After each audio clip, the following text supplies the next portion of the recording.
Doctor اسرار احمد صاحب کے بیانات کے لیے ہمارے چینل گلوونگ وے کو سبسکرائب کریں۔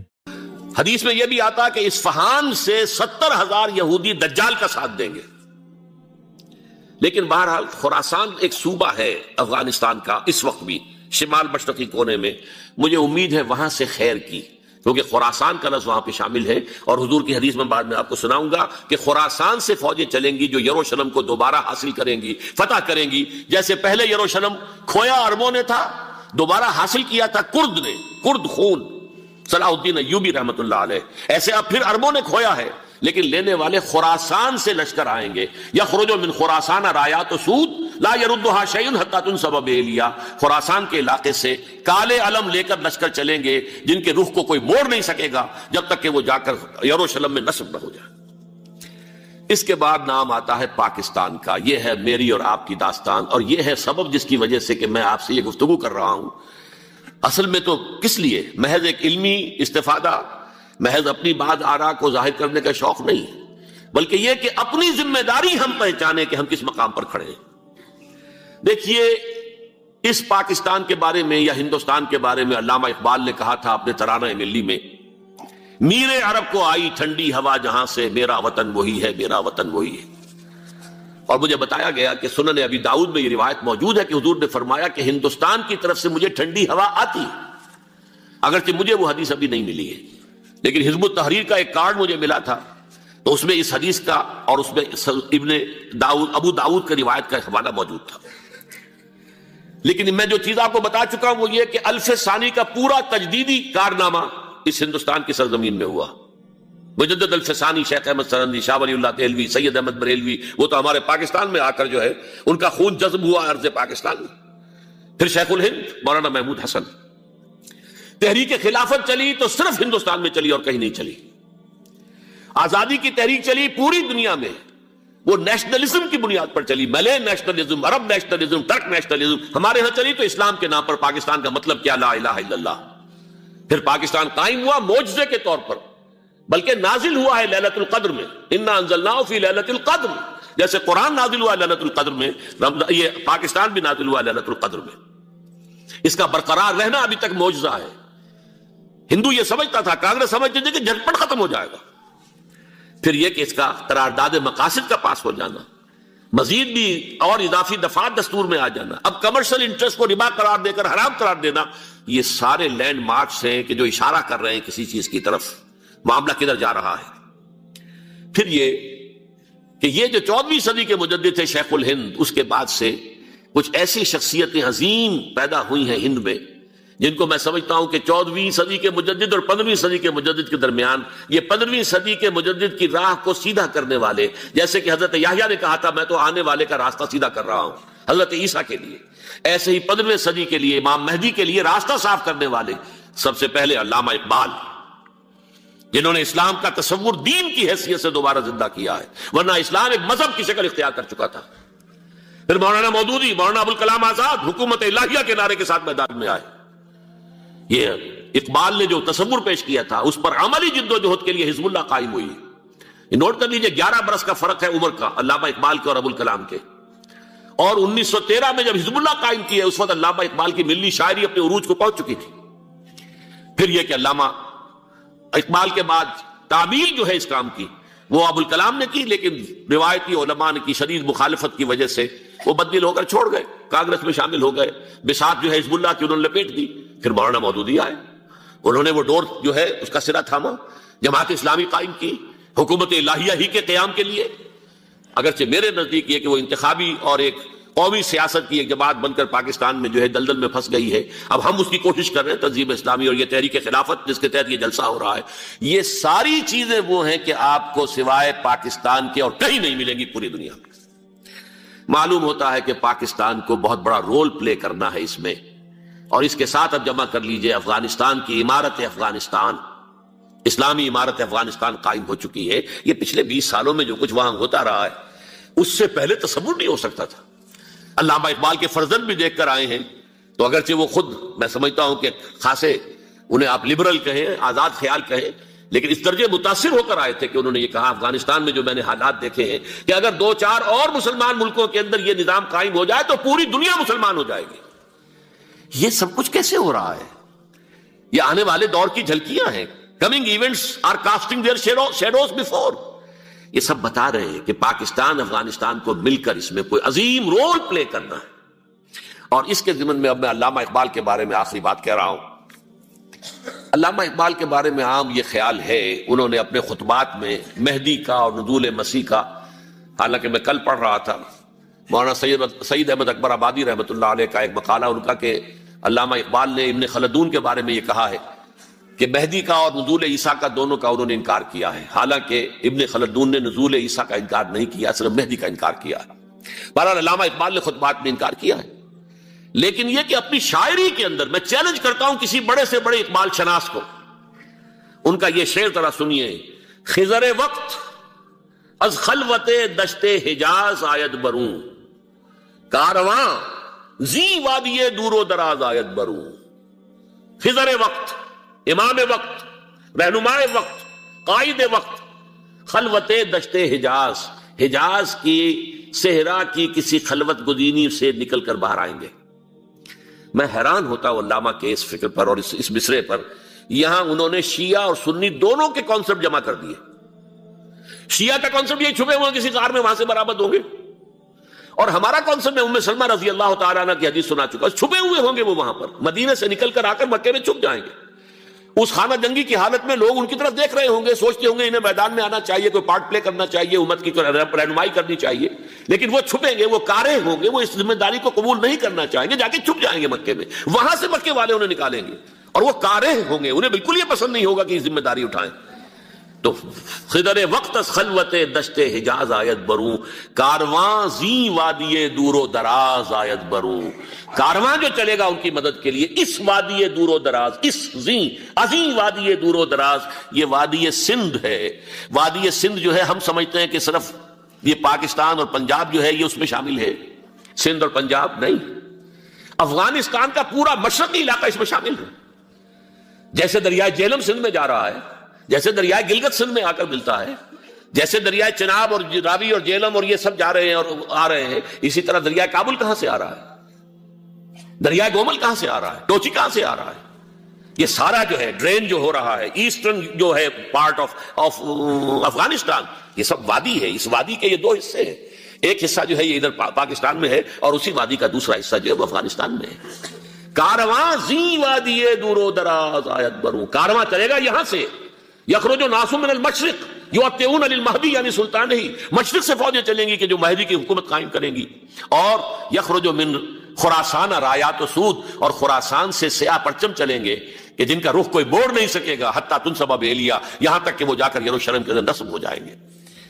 حضرات، میں ایک میری گفتگو کا حصہ باقی تھا لیکن میں اسے چھوڑ رہا ہوں، اس لیے کہ گلوبلائزیشن جو اس کی ہوگی، جو خلافت علی منہاج النبوہ کی تجدید کامل حضرت مہدی کے ہاتھوں عرب میں ہوگی، اس سے پہلے اس کے لیے محنت، کوشش، جد و جہد پاکستان اور افغانستان میں ہو چکی ہوگی جو اسے سپورٹ کرے گی اور وہاں جا کر حکومت قائم کرے گی۔ اس کے بعد گلوبلائزیشن کا جو مرحلہ اس کا ہے وہ حضرت مہدی کے ہاتھوں نہیں ہے، وہ حضرت عیسیٰ ابن مریم ان کے نزول کے بعد ہے، جن کے نزول کے بعد دجال کا خاتمہ ہوگا اور یہودیوں کا استحصال ہوگا۔ مسلمانوں پر بھی بڑی تکالیف اربوں پر آئیں گی، شدائد آئیں گے، لیکن یہ وہ میں حصہ ملتوی رکھتا ہوں کسی دوسری محفل اور کسی دوسری مجلس اور نشست پر۔ اب میں آپ کو ذرا اس جو انسانوں میں سے انسان دشمنی کا جن کا سب سے بڑا رول ہے، میں ان کی 2000 سالہ تاریخ کا آپ کے سامنے نقشہ رکھنا چاہتا ہوں۔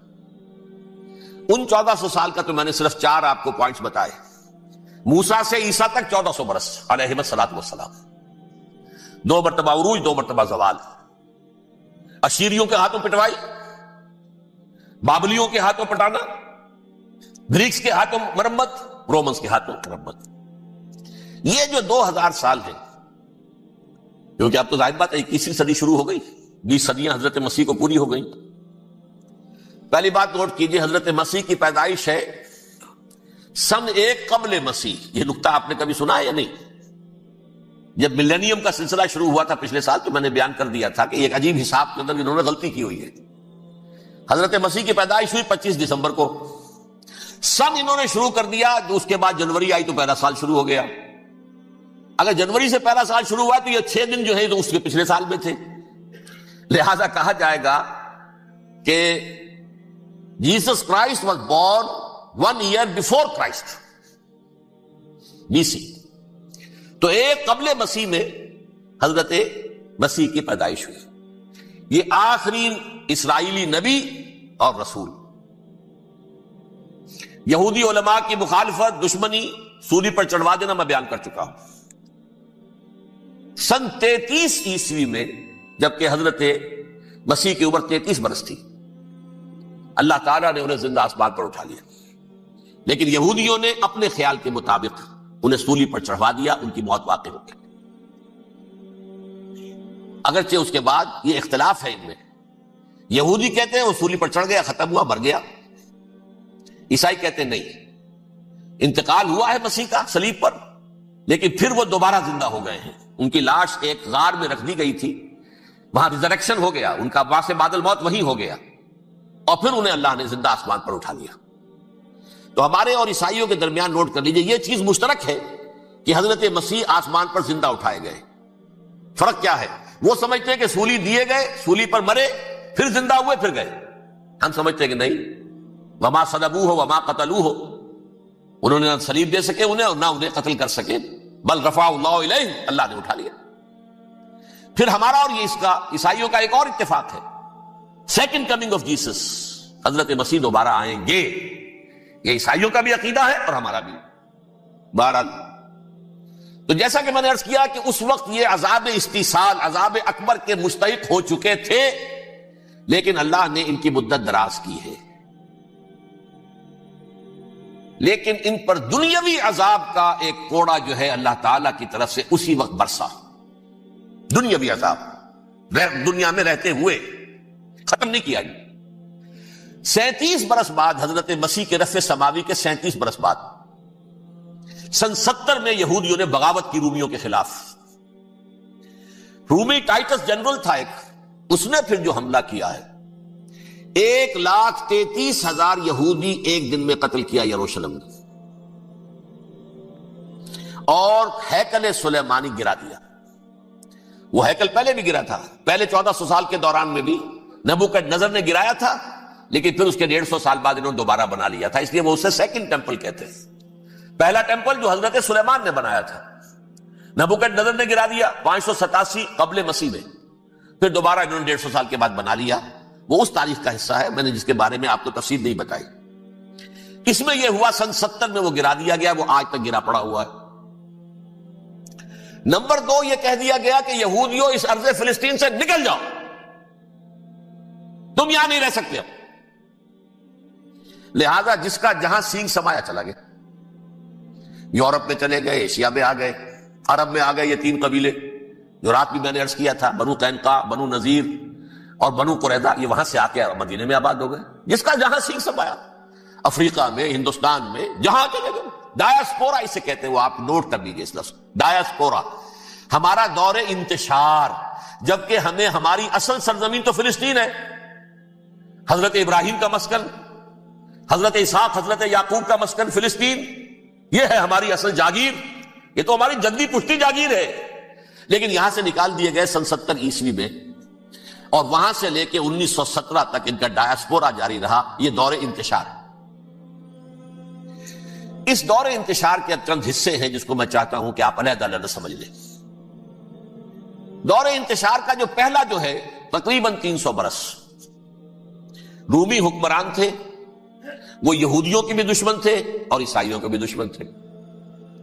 عیسائی اور یہودی ایک دوسرے کے بھی دشمن تھے، لیکن رومی سمجھتے تھے کہ یہ ایک ہی تھیلی کے چٹے بٹے ہیں. رومیوں کے نزدیک عیسائی بھی یہودیوں ہی کا ایک فرقہ تھے، کوئی علیحدہ مذہب تو تھا ہی نہیں. لہذا رومی جو ہیں رومنز، وہ ان دونوں کو ستاتے تھے، مارتے تھے، اور یہ آپس میں لڑتے تھے. یہودی عیسائیوں کو مارتے تھے، عیسائی یہودیوں کو مارتے تھے. یہ ہے 300 برس تک کی تاریخ. سن 300 عیسوی میں کیا ہوا؟ ایک معجزہ ہو گیا. بہت عظیم ایمپرر کانسٹینٹائن قسطنطین اعظم، رومن ایمپررز میں سے بہت بڑا ایمپرر، وہ عیسائی ہو گئے۔ اب تو معاملہ بالکل تلپٹ ہو گیا، پوری سلطنت عیسائی ہو گئی۔ اب عیسائیوں کے عیش ہو گئے اور یہودیوں پہ مار پڑنی شروع ہوئی۔ اب عیسائیوں کا آپ خود سوچئے کہ جنہیں وہ خدا بنا بیٹھے ہیں، خدا کا بیٹا قرار دے رہے ہیں، ان کے قاتل کون؟ یہودی بدماش۔ لہذا ان کی وہ پٹائی شروع ہوئی ہے یورپ میں، پوری رومن امپائر میں انہیں ذلیل کیا گیا، شہروں میں آمد بند، علیحدہ رہو، گھیٹوز کے اندر رہو۔ یہودی کا نام جو ہے وہ گالی بن گیا، جیسے آج بھی یہودی گالی کہتے ہیں، جیسے خنزیر کا لفظ، آخر وہ بھی اللہ کی مخلوق ہے، لیکن آپ کو معلوم ہے کوئی شخص زبان پر نام نہیں لانا چاہتا خنزیر کا، سور کا، ہے تو مخلوق، وہ بھی ایک حیوان ہے۔ ایسے ہی یہ یہودی گالی، جھوٹ گالی۔ لہذا ایک طرف تو ان دونوں کے درمیان دشمنی، جس کو قرآن کہتا ہے وَأَغْرَيْنَا بَيْنَهُمُ الْعَدَاوَةَ وَالْبَغْضَاءَ، ہم نے ان کے مابین دشمنی جو ہے پیدا کر دی۔ اور جب یہ پوری سلطنت عیسائی ہو گئی تو قافیہ تنگ ہو گیا یہودیوں کا۔ اب آئیے 571 عیسوی، یعنی جبکہ ڈائسپورا کو کتنا عرصہ ہو چکا تھا؟ 500 برس۔ سن 70 سے شروع ہو رہا ڈائسپورا، جب ٹائٹس نے گرایا ہے ہیکل کو اور نکال باہر کیا انہیں فلسطین سے، بھاگ جاؤ یہاں ایک یہودی بھی نہیں رہے گا، فلسطین سے نکال دیے گا۔ اس کے پورے 500 برس بعد سن 571 عیسوی میں حضور کی پیدائش ہوئی، ولادت با سعادت محمد رسول اللہ صلی اللہ علیہ وسلم۔ 610 میں آپ پر وحی کا آغاز ہوا، لیکن حضور کے ساتھ ان کا معاملہ کیا رہا؟ اول تو جبکہ حضور ابھی مکے ہی میں تھے، یہودیوں نے ریشہ دوانیاں شروع کر دی حضور کے خلاف۔ قریش مکہ کو سکھاتے تھے، پڑھاتے تھے، ان سے یہ پوچھو، ان سے یہ پوچھو، انہیں اس طرح تنگ کرو، ان سے یہ امتحان لو، یہ آپ کے علم میں ہے۔ سورہ بنی اسرائیل میں، سورہ کہف میں وہ سوالات، جو امتحانی سوالات آئے تھے، ذوالقرنین کون تھا، اصحاب کہف کون تھے، تم رسول بنے پھرتے ہو تو بتاؤ، اور یہ روح کی حقیقت کیا بتاؤ۔ یہ ساری ریشہ دوانیاں کر رہے تھے بیٹھے ہوئے، ابھی وہیں پر حضور ابھی پہنچے بھی نہیں۔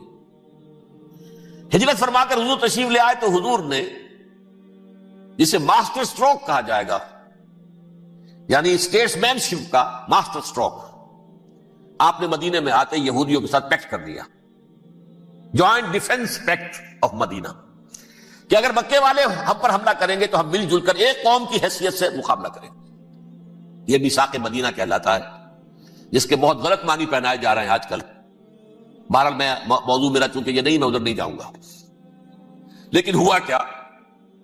ہر مرتبہ یہ خیانت کے مرتکب ہوئے، ان نے جو عہد کیے تھے ان سے پھرے، اندر ہی اندر سازش، ریشہ دوانی، حضور کی بدترین دشمنی۔